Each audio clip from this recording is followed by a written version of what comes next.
Hello everyone, welcome back to my channel. কেমন আছো সবাই? আশা করি খুব ভালো আছো। আমিও কিন্তু খুব ভালো আছি। তো নতুন আরেকটা ভিডিওতে তোমাদের স্বাগত। আজকে দেখো ব্লাউজের পিছনের পার্টটা কত সহজভাবে তোমরা রেডি করতে পারো। তো দেখো, আমি আগে যে ব্লাউজের গলার যে কাপড়টা সেটা আগে সেলাই করে নিই। তো অনেকে আবার ব্লাউজের পার্টের সাথে লাগানোর পরে সেলাই করে। তো আমার ওইভাবে আবার একটু কঠিন লাগে। ওইভাবে সেলাই করাটাই আমার কাছে কষ্ট লাগে।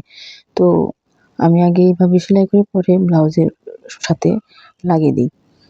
তো তোমরা কীভাবে, আমার কাছে মনে হয় মানে আমার যেভাবে সেলাই করি সেইভাবে সেলাই করলে তোমাদেরও খুব সহজ লাগবে।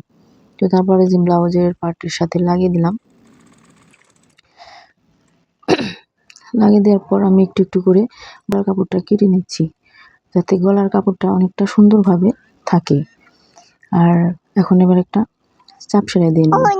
তো চাপ সেলাইটা দেওয়ার কারণ হলো গলার কাপড়টা মানে নিচের দিকে যে হাতে সেলাই দিব সুন্দরভাবে থাকবে, সেজন্য তো চাপ সেলাইটা দিতে হয়। আমার চাপ সেলাই দেওয়া হয়ে গেল। তো এবার টিকেনের কাজ, তো পিছনের তো দুটো টিকেন থাকে, আমি টিকেনটা সেলাই করে নিচ্ছি। হাফ ইঞ্চি নিচের দিকে হাফ ইঞ্চি ধরে আমি টিকেনটা সেলাই করে দিলাম। তো একটা টিকেন হয়ে গেল, আর একটা টিকেন। তো আমার কিন্তু দুটো টিকেন দেয় প্রায় হয়ে যাচ্ছে।